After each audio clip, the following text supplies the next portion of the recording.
Right, listen up. The chaos at Ibrox is reaching boiling point. Tavernier's future hanging by a thread, Yanis Hagi linked with a stunning move abroad, and Michael Stewart launching a brutal attack on a Rangers star, calling him heartless. Plus, behind-the-scenes drama with Philippe Clement and a financial revelation that could rock the club to its core. Stick around, because what you're about to hear will leave you absolutely stunned. James Tavernier, the end of an era at Ibrox. James Tavernier's story with Rangers has been one of remarkable highs and heart-wrenching lows. Nearing a decade of service and approaching 500 appearances, the captain's legacy is already etched into the club's history with over 100 goals from right back, an extraordinary achievement in any era of football. Yet, despite these impressive numbers, Tavernier's tenure is often overshadowed by Rangers' underwhelming trophy haul over the past decade. 3 major trophies in 10 years is a meager return for a club with the stature and demands of Rangers. And after last weekend's catastrophic Scottish Cup exit to second-tier Queen's Park, a humiliating 1-0 defeat punctuated by Tavernier's missed last-gasp penalty, the captain's future appears more uncertain than ever. The fallout has been relentless. The disappointment wasn't merely about the missed spot kick. It was the embodiment of a wider frustration simmering within the fan base. According to reports, many now see Tavernier's departure as inevitable. His contract might stretch until the summer of 2026, but after a decade of dedication and countless debates, this summer could mark the end of his Ibrox journey. Tavernier has undoubtedly been a victim of Rangers' mismanagement in recent years. The glory of the 55th league title in 2021 under Steven Gerrard should have heralded a period of sustained dominance. Instead, what followed was a pattern of poor recruitment, managerial changes, and squandered opportunities. Tavernier stood as the ever-present figure through these turbulent times, often delivering on the pitch while chaos reigned off it. But football is unforgiving. Legacy counts for little when silverware remains scarce. The Celtic support never miss a chance to mock his impressive individual statistics, knowing all too well that collective success eludes Rangers during his captaincy. So, what now? If Tavernier departs this summer, will history view him as a hero who gave everything to a misfiring team, or as a symbol of an era when Rangers consistently fell short of expectations?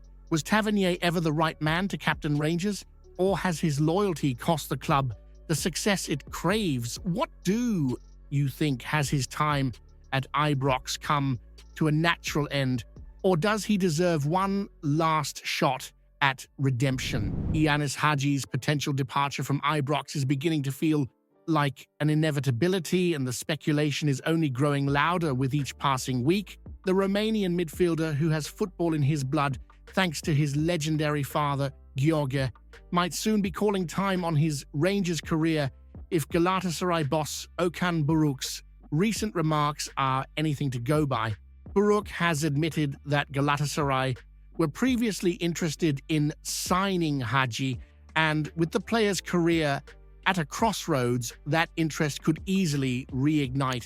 It's a move that would tug at the heartstrings, given Haji's childhood memories of running around the Galatasaray training ground while his father ruled the Turkish football scene. The emotional pull is strong, and Galatasaray fans would undoubtedly welcome the younger Haji with open arms. But what does this mean for Rangers? Haji, despite being cast aside earlier in the season over a contract dispute, has contributed significantly since his return to the side. 8 goal involvements in just 15 league appearances speak volumes about his creative impact, yet there remains a lingering sense that he has never quite hit the heights expected of him in Glasgow.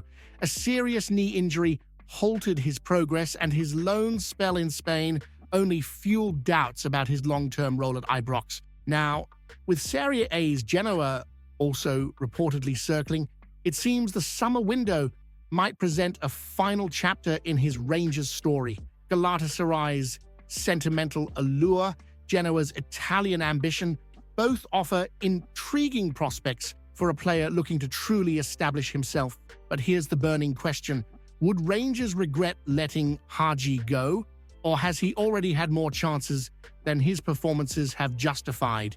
Is he a creative maestro that Clement should build around, or simply a name that carries more weight because of his father's legacy?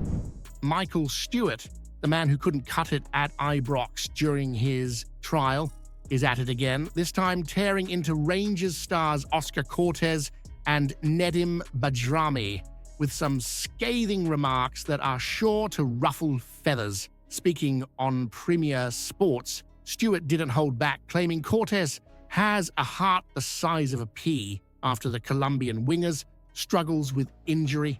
Now, let's be honest, Cortez arrived with promise, and injuries haven't exactly given him a fair crack at it, but to question the lad's heart, that's a bold claim from someone who never wore the royal blue competitively. And then there's Bajrami, the Albanian playmaker who was brought in with high hopes but has struggled for consistency.